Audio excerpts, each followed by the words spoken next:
can make a heart open. I might only have one match, but I can make an explosion. Belinda, thanks for your time. This is just terrific of you. Who's travelling with you? Our whole family is here. So Delius is our type 1 in the family. He's been diagnosed 5.5 years ago, and we're here with my husband and 2 other children. Fabulous. So group of 5. Cruised before? We have only done a taster cruise, so we didn't port anywhere. So this is the first time for our whole family to be out of the country. So being out of the country with a type 1, that's something you'd normally have some fears about. Do you have any fears being on the cruise with the Danii team? No, we didn't.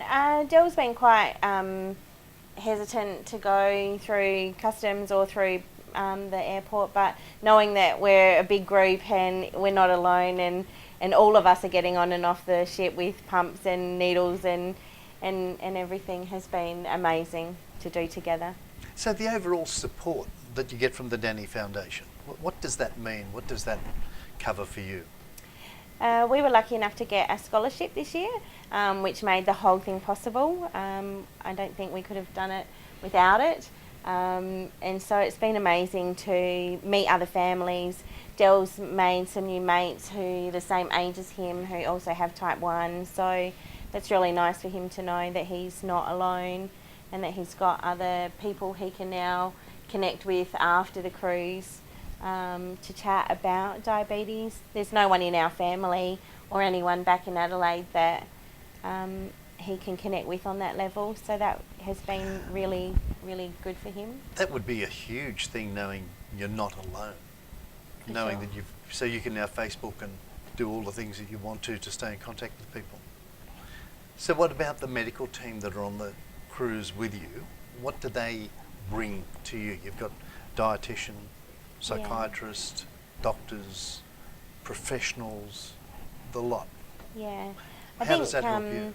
It's been really nice for Dell and the whole family to be able to just mix with them at our leisure. Dell feels quite comfortable with the doctor on board, has requested a one-on-one appointment tomorrow. It's been really nice to have Sarah from Medtronic come and sit with us at dinner and show us functions on the pump that we weren't using because we had tried and not done it very successfully at home, and for her to sit through it and go through it bit by bit has been amazing, and we've actually used that function every day since, which has been really nice. And the 2 days on the cruise to start with, his levels had gone through the roof, and since Sarah sitting with us and doing that, his levels have come way back down to a much more manageable level. So instead of being in the 20s, they've been, you know, around 7 to 10, which has made the cruise far more enjoyable for Dell, because those few days he wasn't feeling particularly well because he was sitting so high. And when you say you're having a one-on-one with the doctor, Yep. what's that costing you? Yeah, nothing. Nothing. Nothing except for, you know, because thanks to Danii. But everybody who comes on the cruise has got equal one-on-one time with all the medical team. Yeah. So if you want to have a one-on-one with the dietitian, that's included. If you want to have a one-on-one with all the experts, it's all included. You're not paying for it, are you? No. Is that good? Yeah, it's great. And Dell's having a one-on-one with Barnaby as well, I think, too, which is really an amazing opportunity because he's been through so much and faced so much adversity. So for, you know, someone of Dell's age, you know, as a teenager, to be able to have a one-on-one talk with someone like that kind of lets you know that, you know, That's like Barnaby you can House. get through. Yes, it is. Yeah, ex-Swan, Yes. Keynote speaker. Yep. Fabulous to have that sort of knowledge available Yeah. as part of the package, isn't it? Yeah. So the next cruise, you coming Yes. along? The kids are certainly very keen, and I'll certainly do my best. We've really enjoyed this and we've learnt so much. I would really like to thank the Danii Foundation on so many different levels for so many different reasons. One, because they gave us this amazing opportunity to even be here, and two, they made it possible for us to get funding for Dell CGM. So because he's under 21, we had never accessed it before. It's not accessible on our wage in our family. and so Del has it now, and it has given our whole family peace of mind. So what does it mean to you? When you say peace of mind, what does having a CGM mean to you? Del had 4 seizures within a really short time, and the whole family was really stressed, including his younger siblings who were worried about him at school, who they have said to psychologists, I check on him when he's at school, I don't want to leave him alone. His 9-year-old sister would say, who's staying with Del? We can't leave him alone. And now, thanks to CGM, we are connected through our phones to see how Del's travelling. We get alerted at night because our bedroom is the furthest in the house away from Del's, so that it'll alert us if he drops in the night. So on so many different levels, it's given all of us peace of mind.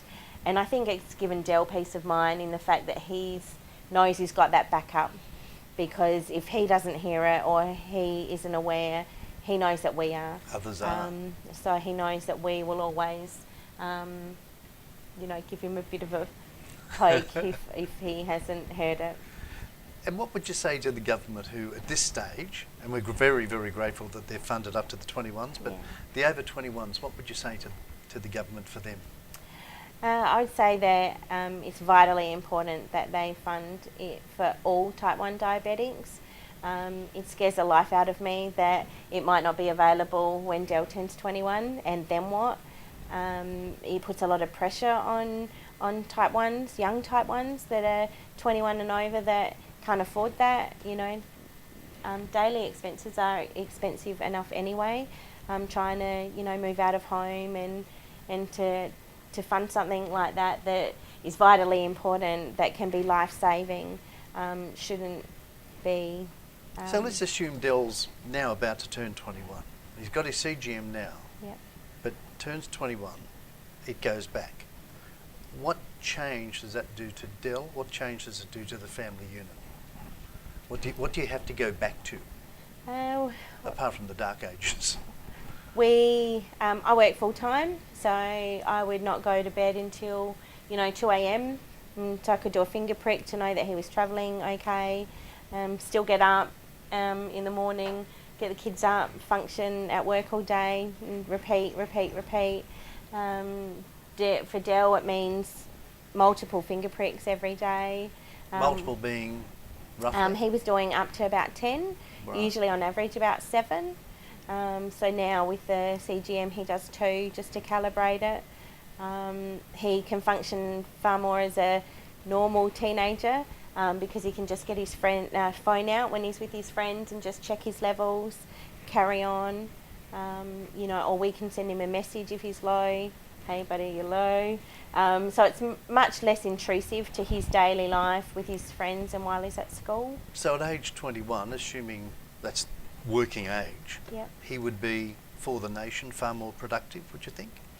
Definitely. When his levels are under control, he is far more able to think clearly and be more productive. So Del has aspirations of getting an apprenticeship. So by the time he's 21, hopefully he'll be nearly qualified in whatever he chooses to do, and having CGM will be able to keep his levels far more under control and be really helpful.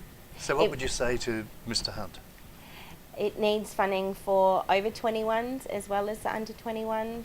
It means so much to the type 1 as well as the rest of the family, and everybody needs the opportunity to be able to have that available to them. You're fabulous. I hope he does it for you. Thank you. Thanks, Belinda. Thank you, Del. Me. No, I've still got a lot of fire left in me.